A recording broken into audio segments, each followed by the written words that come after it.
Good morning, it's morning here. I have a cold, so that's what you hear in my voice. And this is Andrew for 510 Books. Excuse me, it is Thursday, June 13th, 2024.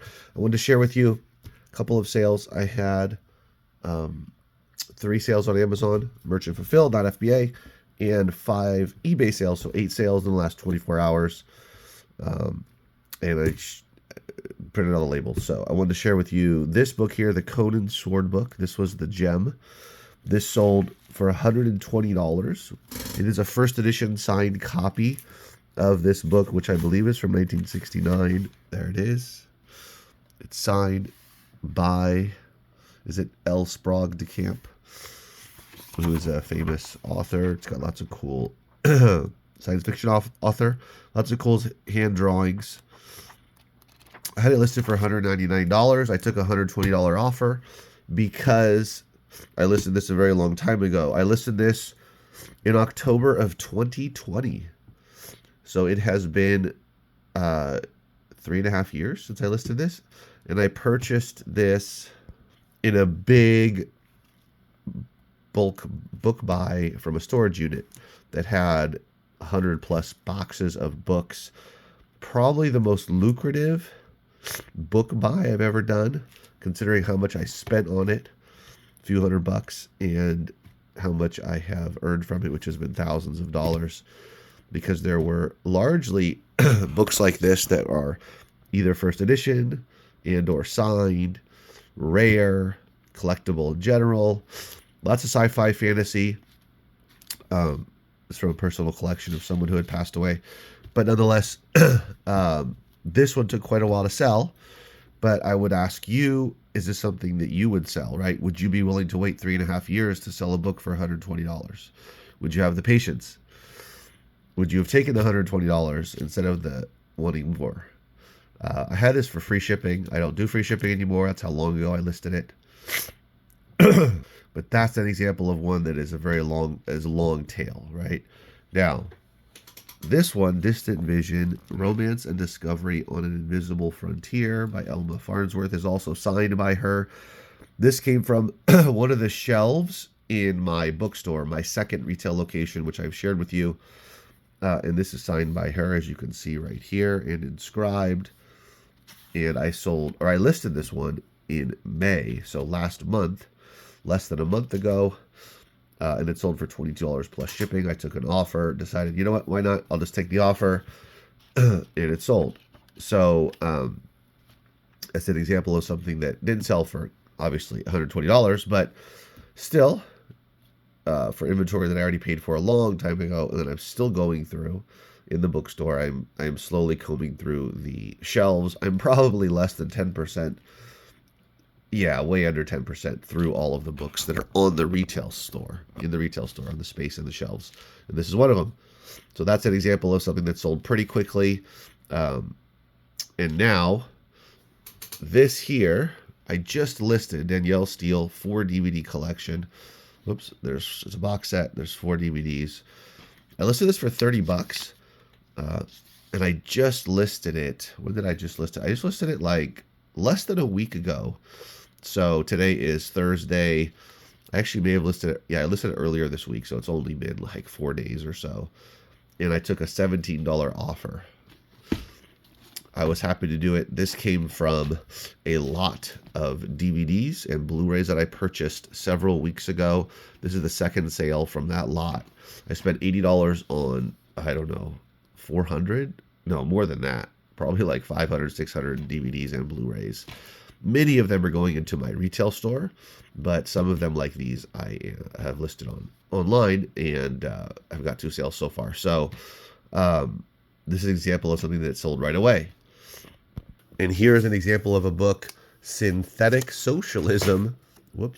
Plastics and Dictatorship in the German Democratic Republic. So very specific.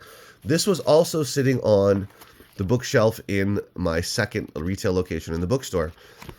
I listed this back in January, and I took a $25 offer, even though I had listed for more, and it sold. So a nice $20-ish profit. And here's an example of something that took, what has it been? less than 6 months, 5+ months, 5.5 months. So I have something that took 5.5 months, something that took a few days, something that took a month, less than a month, and something that took 3.5 years. So my point is,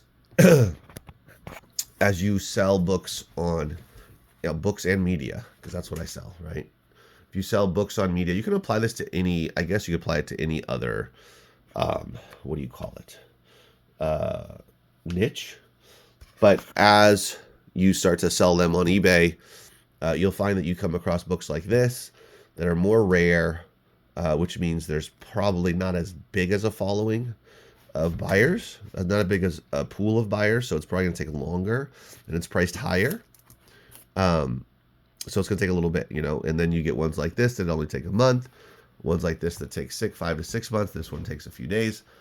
So you're going to get a collection of time frames, right? And I think it's a good idea to have that, because that means you're kind of setting yourself up for always having sales, because some items are going to take longer than others. Some will sell much quicker, and then you should get a consistent amount of sales coming in. So decide, though, whether you are willing to wait years to sell something.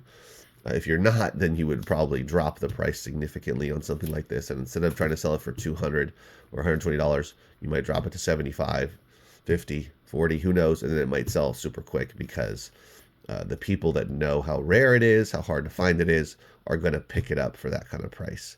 But that's up to you, right? You want to wait for that $120, $200 sale, or are you willing to take 50 or 75 or 40 for it?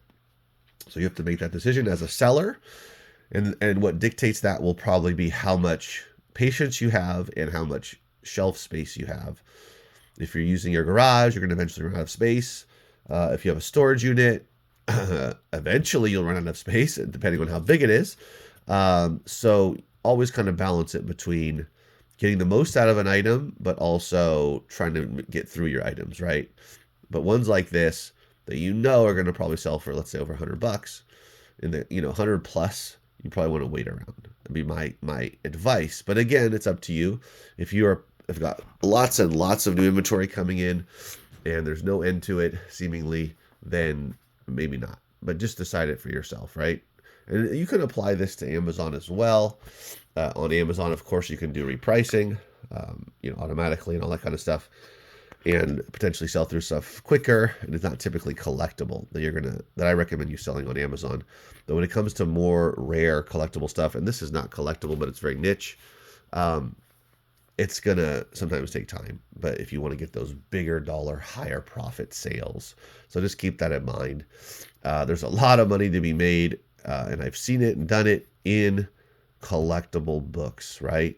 First editions, signed copies, just rare in general, might be a first edition, but just might be there weren't that many printed, and it still has a demand.